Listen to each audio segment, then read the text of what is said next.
گا. اور یاد رکھنا قرآن سیکھنے کے لیے تم جیسے ذہین جوانوں کو 3 مہینے سے زیادہ کا وقت نہیں لگے گا.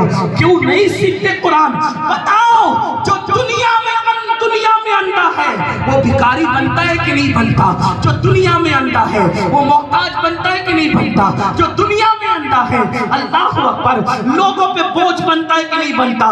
لوگ کہتے ہیں آنکھ نہیں ہے نین ہے تو چین ہے، نین نہیں تو چین نہیں. آپ سے پوچھتا ہوں مسلمانوں، دنیا کا اندھا قیامت میں آنکھ والا اٹھے گا،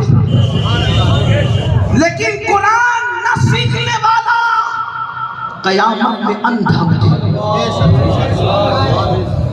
اندھے اٹھو گے تو اپنے نبی کا دیدار کیسے کرو گے؟ اندھے اٹھو گے تو اپنے خدا کا دیدار کیسے کرو گے؟ یہ دنیا ہے، دنیا یزید کی زندگی بتا رہی ہے. عیش کرو گے، زنا کرو گے، اللہ کے دین کے خلاف زندگی گزارو گے تو تمہاری نسلیں بھی ختم ہو جائے گی. بتاؤ، لکھنے والوں نے یہاں تک لکھا یزید 8، 12 یا 14 بیٹے چھوڑ کے مرا. مختلف اقوال ہیں، 8، 12 یا 14 بیٹے چھوڑ کے یزید مرا. چراغ لے کر نہیں، جاؤ سورج لے کر کے ڈھونڈ لو. آج تمہیں یزید کا کوئی بیٹا نہیں ملے گا. حسین نے سب لٹا کر ایک بیمار بچایا تھا. آج پوری دنیا میں مسلمان کا کوئی محلہ نہ ملے گا جہاں حسین کی اولاد نہ رکھتی.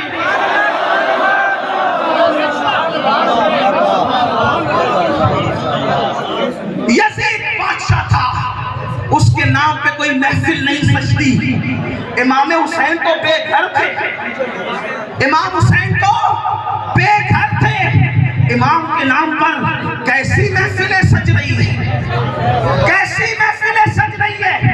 ارے کسی کا عرس 1 دن ہوتا ہے، کسی کا 2 دن ہوتا ہے، کسی کا 3 دن ہوتا ہے.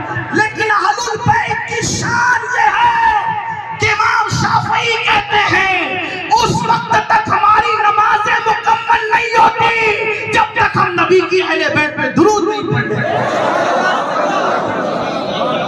یکفیکم من عظیم الفخر انکم من لم یصلی علیکم لا صلاۃ لہ. تو یزید کی زندگی پکار کر ہمیں دعوت عبرت دے رہی ہے. قبروں کا نشان بھی مٹے گا، نسلیں بھی مٹے گی، اولاد بھی ختم ہوگی. عیش دنیا کا زیادہ دن تک نہیں ہے. میری قوم کے جوانوں، کب تک دنیا میں ڈوبے رہو گے؟ کب تک دنیا کے غلام بن کر رہو گے؟ کب تک دنیا میں ڈوب کر رہو گے؟ یہ دنیا بدترین ہے، یہ دنیا بے وفا ہے. اس دنیا نے کسی کے ساتھ وفا نہیں کیا میرے بھائی. جو اپنے ساتھ وفا کرے، یہ مال جس کے لیے نہ رات دیکھتے ہو، نہ دن دیکھتے ہو، نہ صبح دیکھتے ہو، نہ شام دیکھتے ہو، نہ سردی دیکھتے ہو، نہ گرمی دیکھتے ہو، کچھ نہیں دیکھتے. اس مال کے لیے رات دن محنت کرتے ہو. جس دن روح کا رشتہ جسم سے ٹوٹ جائے گا، یہ مال یہی چھوڑ کر جاؤ گے. بتاؤ لے جاؤ گے یہ مال؟ قرآن کہتا ہے لا تنس نصیبک من الدنیا، دنیا سے اپنے نصیب کا مت بھولو. میرے بھائیو، سوائے کفن کے اپنے ساتھ کچھ نہیں لے کر کے جاؤ گے. بتاؤ جب کفن کے سوا کچھ لے کر جانا نہیں ہے، اللہ اکبر، کفن کے سوا کچھ لے کر جانا نہیں ہے، تو اب آپ مجھے بتائیے پھر یہ کیسے کہہ دیتے ہو کہ مولانا نماز کا ٹائم نہیں ہے، مولانا داڑھی رکھوں گا تو کیسا لگوں گا؟ بتاؤ، بڑی معذرت کے ساتھ جملے سخت لگے تو معاف کرنا، کس کے ساتھ منافقت کر رہے ہو؟ کس کے ساتھ مکاری کر رہے ہو؟ کیا کہتے ہو؟ داڑھی رکھوں گا تو کیسا لگوں گا؟ میں کہتا ہوں جب عقیدہ یہ ہے کہ نبی سے بڑا خوبصورت نہ کوئی پیدا ہوا نہ ہو سکتا ہے، تو اب بتاؤ آپ یہ کیوں کہتے ہو کہ داڑھی رکھوں گا تو کیسا لگوں گا، جب آپ کو پتا ہے کہ سب سے خوبصورت رسول اللہ کی ذات ہے؟ تو ان کے چہرے پہ داڑھی تھی کہ نہیں تھی؟ تو داڑھی رکھنے والا اگر برا لگتا تو اللہ کبھی بھی محبوب کے چہرے پہ داڑھی نہ بھیجتا. پتا چلا